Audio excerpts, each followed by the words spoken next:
গণিতের সূত্রে জীবন অঙ্কের সরলীকরণ মিলে না, হিসেবে মেলে না। জটিলতা ঘুরে ফিরে আসে শুধু বারে বারে, সমাধান কি তা জানি না, হিসেবে মেলে না।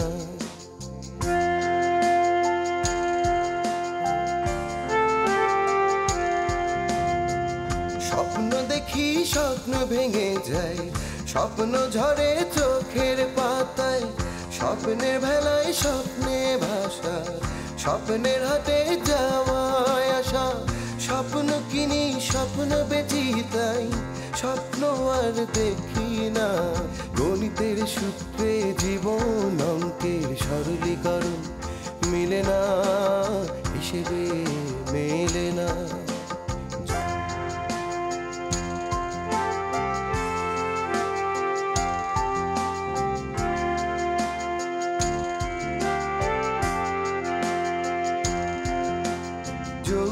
গুণ ভাগ করে করে হতবা ক্লান্ত মনে আর জীবন খাতার সরল অঙ্কটা বুঝি না, বুঝি না। গণিতের সূত্রে জীবন অঙ্কের সরলীকরণ মিলে না, হিসেবে মেলে না। আপনি যাকে সোহান হিসেবে চিনেন ও সোহান না, ওর নাম জালাল। আর সে আপনার সাথে পরিচয় গোপন করেছে। না জেনেই তোমার চলে যেতে হবে। রনি, তোর এখন বুঝতে হবে সঞ্চিতার চাওয়া পাওয়াগুলো কোন জায়গায়। গোপনে জানা গেল তুমি আমাকে কতটা ভালোবাসো। যাক বাবা, এটা বোঝার মতো বুদ্ধি তোমার মাথায় আছে। আসলে তুমি আমাকে যতটা অপদার্থ ভাবো, আমি কিন্তু। এই প্রশ্ন আসছে কিসের জন্য? প্রশ্ন আসে ক্লাস মিস করে, আমাকে ভুলে গিয়ে। তুই 4 ঘন্টা হলো এখানে পড়ে আছিস, এর মানে কি? সুযোগ থাকলে আমি 24 ঘন্টায় তার কাছে বসে থাকতাম। সোহান, তোমার কি কোনো যমজ ভাই আছে? আমার না। আজ ইভা আমার সঙ্গে এসে দেখা করেছিল। কোন ইভা? শোন অমিত, একটা ছেলে একটা মেয়েকে ভালোবাসে, বিয়ে করতে চায়, কিন্তু সব সম্পর্কে কিন্তু বিয়ে পর্যন্ত গড়ায় না। মানে কি? আমি বুঝতে পারছি না তোর কথা। অমিত, তুই আমার ফ্রেন্ড। বন্ধুত্বের সম্পর্কটা তথাকথিত প্রেমের সম্পর্কের চাইতে কিন্তু অনেক বড়। প্রেমের সম্পর্কের পিছনে লুকিয়ে থাকে স্বার্থ, কিন্তু বন্ধুত্বের সম্পর্কের মধ্যে কোনো স্বার্থ লুকিয়ে থাকে না। বন্ধুত্বের মধ্যে ঘর, সংসার, এ সমস্তের কঠিন হিসেব নিকেশ থাকে না। হিসাব?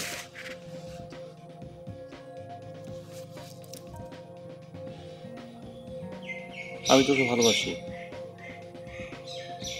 আমি তোকে বিয়ে করতে চাই। আমি তোকে ছাড়া কিছু কল্পনা করতে পারছি না। বিয়ে তো বেসিক্যালি একটা কন্ট্রাক্ট। এর কিছু শর্ত আছে, তুই আর আমি সেই শর্ত পূরণ করতে পারবো না। কেন পারবো না?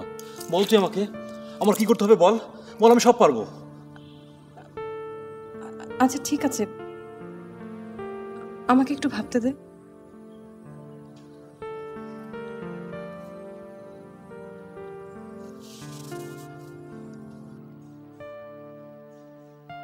শুনছো,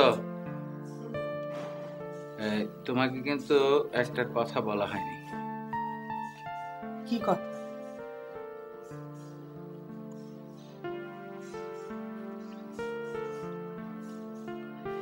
ওই যে রবিনের বাবা, বুঝলে, রবিনের বাবা চাইছিল ঈশার সঙ্গে রবিনের বিয়ে হোক। তো মানে আমি কিন্তু কথা দিচ্ছি। এই কথার অর্থ কি? না মানে কোনো অর্থ নেই, কথাটা মনে হলো তাই বললাম। কথাটা ঈশাকে বলনি তো? না এখনো বলিনি তো। তার মানে বলবে? বলে ক্ষতি কি? তোমার কথা রাখার জন্য ঈশা রবিনকে বিয়ে করে ফেলবে, এটা তুমি ভালো করেই জানো। সেজন্যই কথাটা বলছো। দেখো, ঈশা যদি একটা সিদ্ধান্ত নেয়, আমি কিন্তু বাধা দেবো না। আমি দেব। একটা জেল খাটা ছেলের সাথে আমি মেয়ের কিছুতেই বিয়ে দেব না। সামিনা প্লিজ, তুমি ব্যাপারটা বোঝার চেষ্টা করো। কি বুঝবো? বুঝতে পারছো না? রবিন আমার বিরুদ্ধে প্রমাণ সংগ্রহ করছে। এখন যদি এই বাড়ি, ওর টাকা পয়সা সব ফিরিয়ে দিতে হয়, তাহলে আমরা তো সর্বশান্ত হয়ে যাব। ওকে আমি আমার পক্ষে রাখতে চাই। ও, এটা তোমার নতুন চাল? এটাকে তুমি চাল হিসেবে দেখছো কেন? ছি, তুমি নিজের স্বার্থের জন্য এত নিচে নামতে পারো আমি ভাবতেও পারিনি। ছি।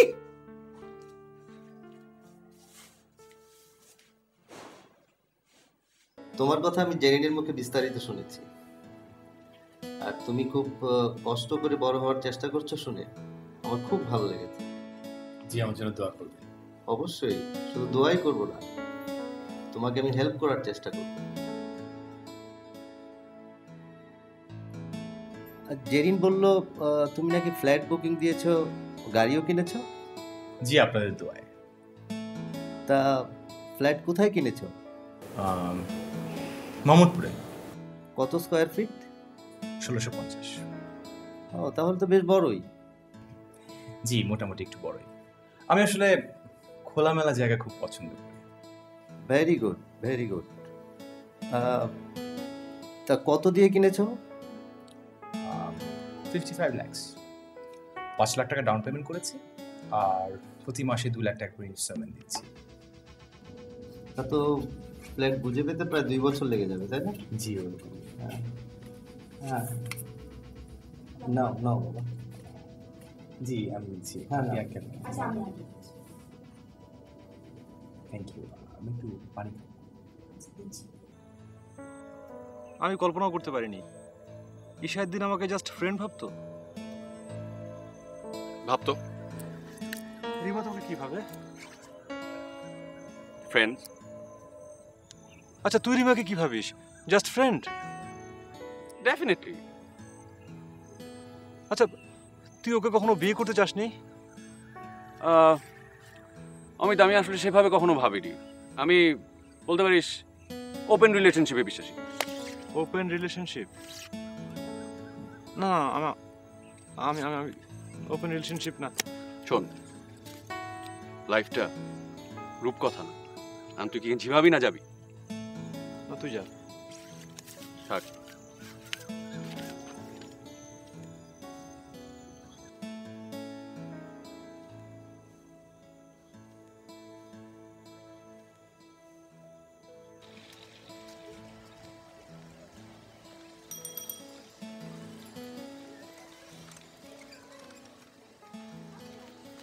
Sorry for my late. No excuse. দেরি হলো কেন? একটা মেয়ে এমনভাবে নোট চাইলো না। তোর কাছে তো শুধু মেয়েরাই নোট চায়, তারপরও তো পারলি না আজ পর্যন্ত একটা মেয়েকেও পটাতে। আমার কি সে যোগ্যতা আছে? মেয়েরা শুধু বিপদে পড়লে আমার কাছে আসে। আচ্ছা, আসল কথা আসি, তুই আমার নোট এনেছিস? হ্যাঁ, এনেছি তো। Here you go. Thank you. তার আর দরকার নেই। অমিতের অবর্তমানে তোর পাশে একটু বসতে পারলেই আমি আনন্দিত। এই নোটগুলো না আমার খুবই দরকার ছিল, বুঝছিস? ঠিক আছে। একদম ঠিক আছে।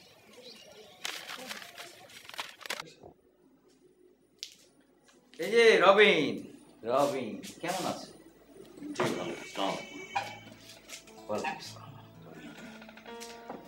আমি এক্সট্রিমলি সরি, এমন কাজে ব্যস্ত পড়লাম, আমি আসতেই পারি, কিন্তু আমি ঈশার কাছ থেকে প্রত্যেকদিন তোমার খবর পাচ্ছি। না, ঠিক আছে, কষ্ট করে না আসলেও পারতাম। আরে কি বলে, এটা কোনো কষ্ট নাকি? শোনো, আমি ওই যে প্রফেসর রাব্বির সঙ্গে কথা বলেছি, কাল পরশুর ভেতরেই তোমাকে রিলিজ করে দেওয়া যাবে। আচ্ছা, রবিন, মানে এই এটা একটু রাখো। কি এটা? কিছু না, একটা চেক, মানে ভাবলাম যে ঝামেলাটা মিটিয়ে ফেলাই ভালো না। রবিন, আমি আসি তাহলে। হ্যাঁ,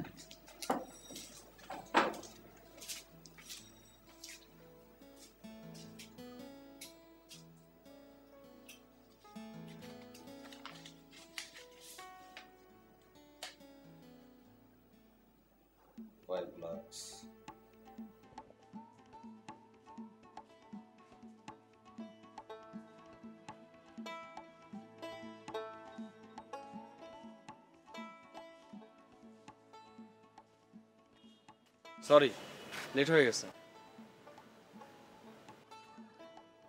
কি কলেজ থেকে সরাসরি এসছো? হ্যাঁ, বাসায় চিন্তা করবে না? করবে, তবে আমি আমি মিথ্যে বলেছি। কি মিথ্যে বলেছো? বলেছি কলেজ শেষে বান্ধবীর বাসায় যাব। ও, তাই এরকম মিথ্যে কতবার বলেছো? একবারও না। আচ্ছা, নিশ্চয় ক্ষুধা লেগেছে, কিছু খাবে? না, কিছু খাবো না। ও, ডায়েট কন্ট্রোল করছো? হ্যাঁ। আচ্ছা বলো তো, আমি তোমাকে এখানে কেন আসতে বলেছি? কি করে বলবো? না, নিশ্চয়ই তুমি কিছু ভেবেছো। তা ভেবেছি। কি ভেবেছো? লিসা, আচ্ছা আমার চোখে চোখ রেখে বলো তো। ভেবেছি আপনি দেখতে চান আমার সাহস কতটুকু, আর অভিনয়ের সুযোগ পাওয়ার জন্য আমি কতটা সিরিয়াস।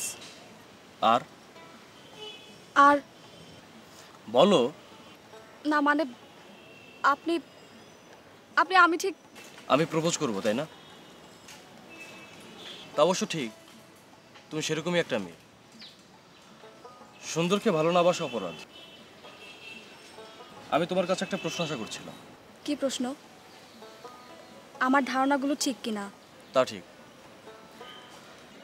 আমি দেখতে চেয়েছিলাম তুমি আমার কথা কতটুকু শোনো, মানে আমার প্রতি তোমার নির্ভরতা আছে কিনা। দেখলাম তুমি আমাকে বেশ ভালোই বিশ্বাস করো। তুমি পরীক্ষা পাশ করেছো। Thank you. You are most welcome. আজ উঠি, চলো আসো।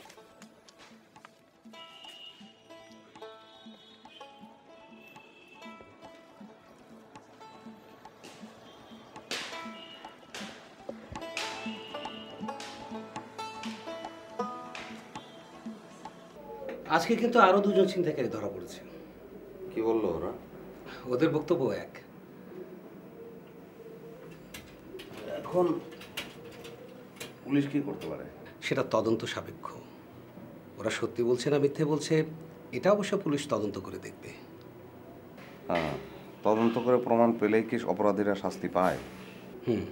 কিন্তু সেটা কোর্টে প্রমাণ হতে হবে। আজকে মাসুদ আঙ্কেল এসেছিলেন। হঠাৎ? না, ব্যস্ততার জন্য নাকি আসতে পারেননি। তুমি নিশ্চয়ই সেটা বিশ্বাস করোনি? না। আচ্ছা, তোমার বাড়িটা ফেরতের ব্যাপারে তুমি কি সিদ্ধান্ত নিয়েছো? না, কোনো সিদ্ধান্ত নেইনি। রবিন, তুমি ডিবি পুলিশকে একটা লিখিত কমপ্লেন করতে পারো। ওই কমপ্লেনের ভিত্তিতে আমি তদন্ত করতে পারি। তারপর না হয় তুমি ফর্মালি মামলা করবে। আপনি কি তদন্ত করতে পারবেন? আমি একটা অ্যাপ্লিকেশন ড্রাফট করে এনেছি, তুমি সিগনেচার করে দিলেই হবে। ঠিক আছে, আমি তাহলে সিগনেচার করে দেই।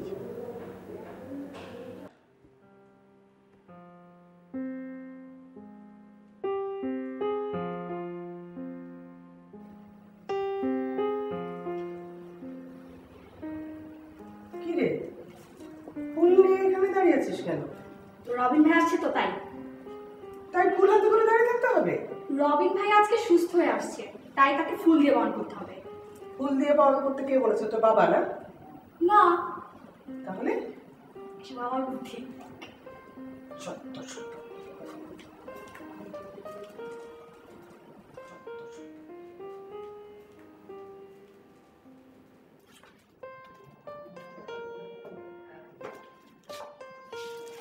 Thank you. কেমন আছো তুমি? ভালো, আপনি ভালো আছেন? হ্যাঁ, ভালো। না, আপনি ভালো নেই।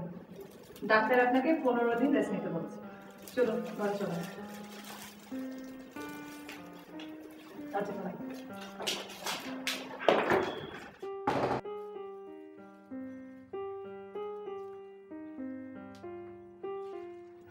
তোমরা ক্লাসে যাবে না? হ্যাঁ যাব। আপনি কিন্তু সময় মতো ওষুধ খাবেন। হয়তো ভুলে যাবেন, আমি যাওয়ার সময় মুন্নিকে বলে যাব, ঠিক আছে? ঠিক আছে। চল, আপনি রেস্ট নেন।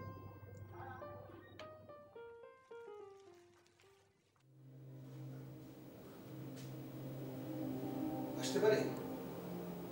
Oh, okay. Please.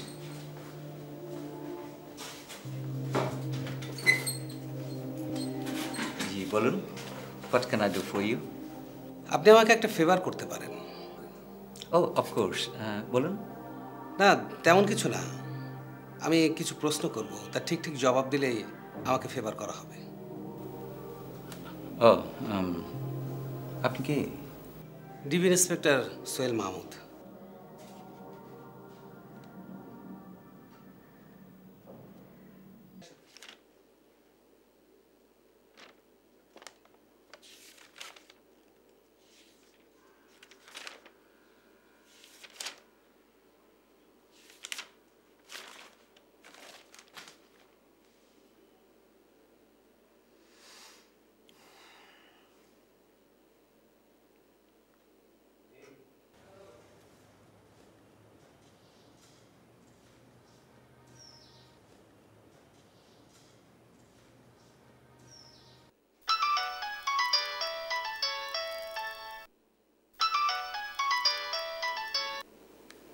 বল।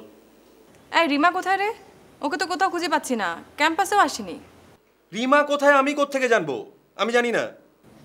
কি ব্যাপার, রিমার সাথে তোর কিছু হয়েছে নাকি? আমি জানি না রে, আমি জানি না। আমি ওকে বুঝতে ভুল করেছি।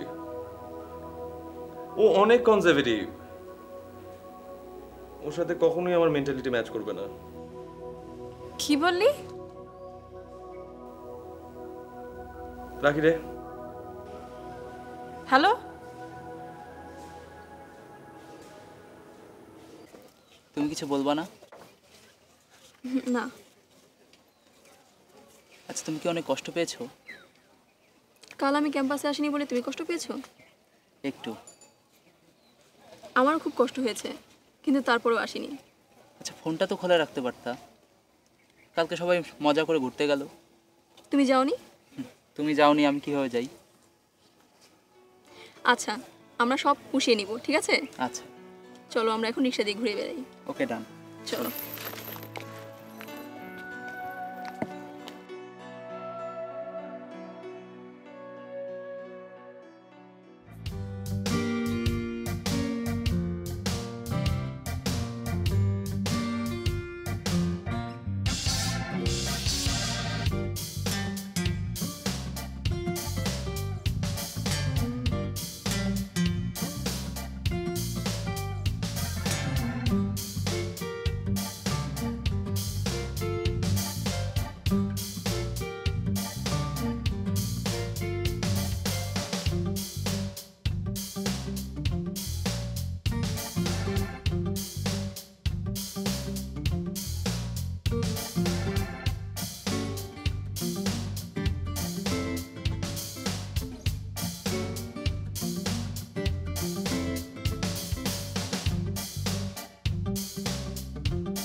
কেমন আছো রবিন?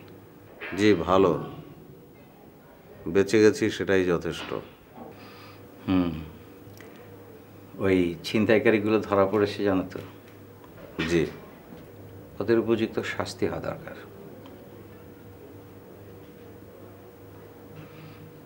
তুমি একটু রেস্ট করো। শোনো রবি, তোমার সঙ্গে আমার যতই বিরোধ থাকুক না কেন, তুমি আমার বন্ধুর ছেলে, আমার ছেলের মতো। বাবা ছেলের তো ঝগড়া হয়, কিন্তু সেটা তো চিরস্থায়ী হয় না, তাই না? আসি, হ্যাঁ?